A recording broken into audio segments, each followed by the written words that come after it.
I'll go with you. I was going to go anyway, friend. You already know how I get down.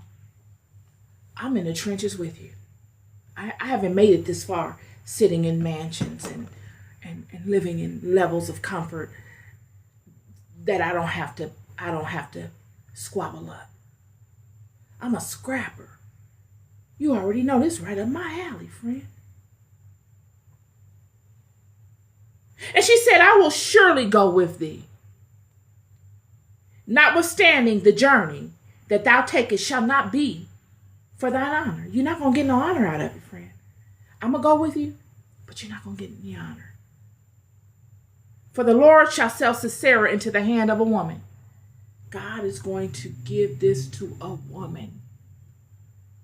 And Deborah arose and went with Barak to Kadesh. And Barak called Zebulun and Naphtali to Kadesh, and he went up with 10,000 men at his feet. And Deborah went up with him.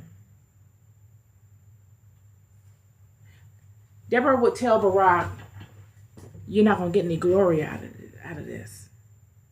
I can't. I needed for you to go and do what you were ordained to do as the captain of God's army. But because you want me to go in your stead or to lead the way, then I've been informed by God as an ambassador of God to tell you in real time that you will get no glory out of this. And Barak goes still. Because on one hand, I'm sure he felt some kind of a way about it. But he knows the substance of what he's standing before. Deborah is proven. This isn't about men and women. This isn't, she has a vagina and I don't, and I can't stand that, and I got to make it seem like I'm not. This is beyond that. This is for the love of the collective. And God would, as we saw in the Bible study I did on Saul, how God would harden Saul's heart. He wouldn't give him a heart. Well, in the Bible study that I spoke to, God would initially change Saul's heart, making him suitable for the role that he selected him for. Could it be that God would not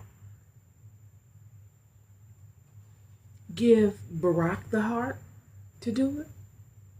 Or could it just be that Barak didn't have the heart to do it? It took a lot of heart to do that. This is courage. What Deborah and Barak would do was show how they felt about themselves. What do you love?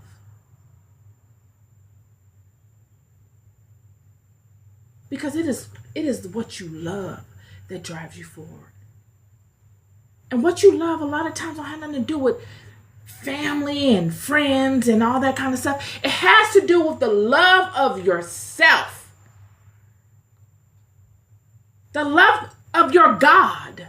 Not an outside God, a God that I got to go find, but the God that is within me. I got to know that I am connected to something greater than this physical existence.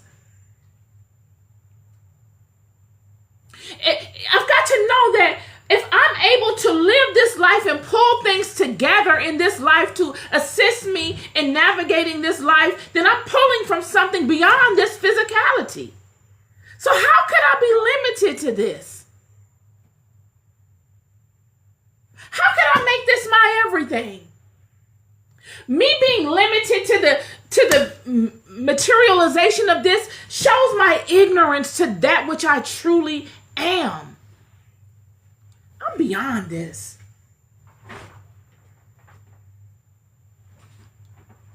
And just like Sisera and those that created the weapons of mass destruction that the Canaanites were using through technology, they would pull from material, iron, heat, molds, clay, dirt, water,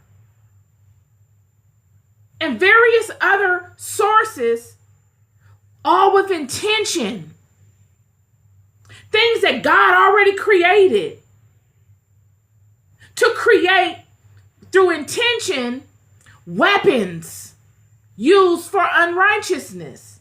How much more can God do on the righteous side?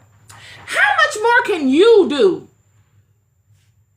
with the God within you on the righteous side to overcome that? Look, it's just the fact that you don't know the recipe. A lot of times the things that we are bewildered by, it's not that it's so great and it's such a high level science or a high level technology. It's just that you don't know the recipe.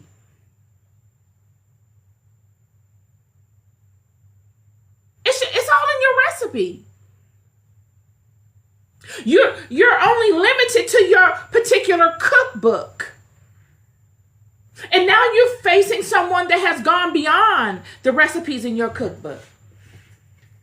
This recipe looks nothing like the recipes in your cookbook. But it's all made up of all the same stuff, configured different. Yet Deborah calls upon God.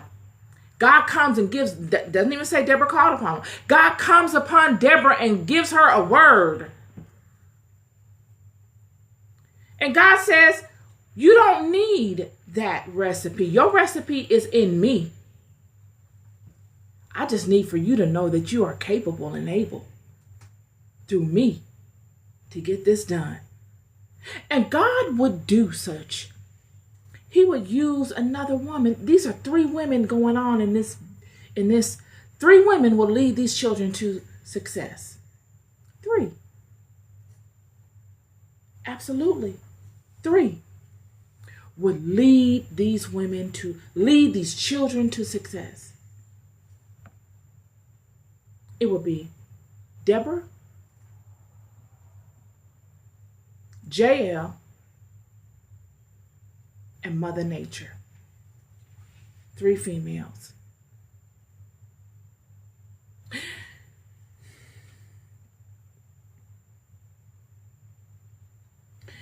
Deborah would lead these people to this valley by way of Barak. It would be the men that would be the foot soldiers that would be able to contend against one another. And they would lead them to this valley. Only for Mother Nature to step in and do her thing. Nature. The book of Judges, after it's all said and done, they detail what aspects of nature presented themselves and gave Barak the victory. Chapter 5, verse 4.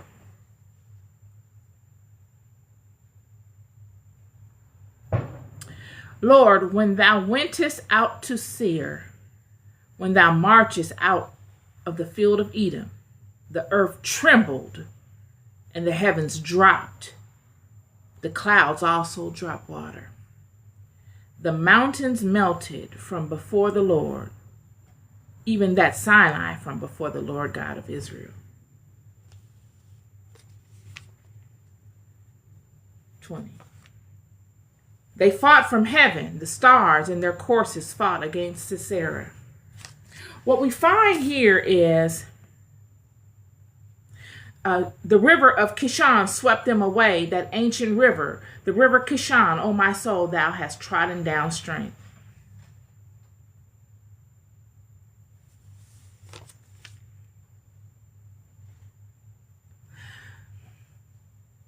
So much water fell that it swept away all of that technology. And all of their ingenuity, they didn't know what their limitations were.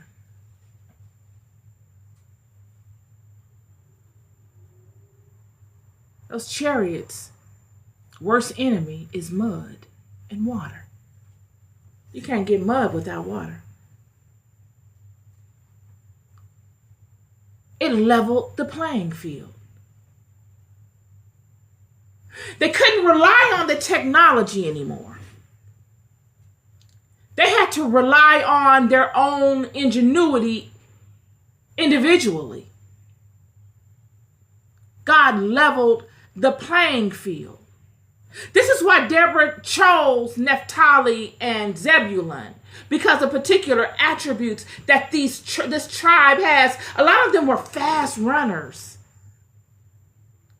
agile, good in hand-to-hand battle. It all made sense at the end, because God would send Mother Nature to level the playing field.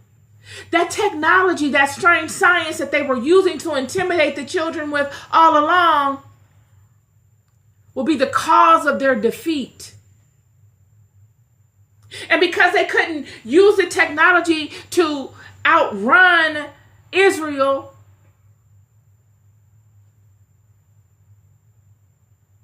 they would abandon the technology. Sisera would jump off of his chariot and run into a neighboring village where another woman was, Jael. She would let him in her tent. And he thinking he can trust Jael because of the alliance that the Canaanites had with Jael's husband, a very high-ranking person.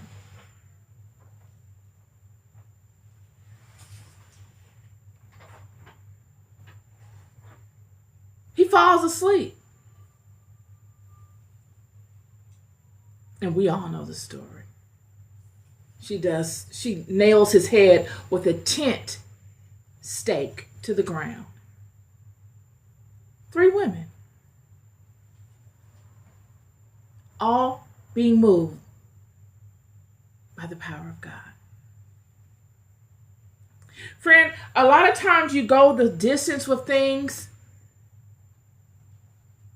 only for God to allow you to go the distance with them, so that you understand every aspect of them.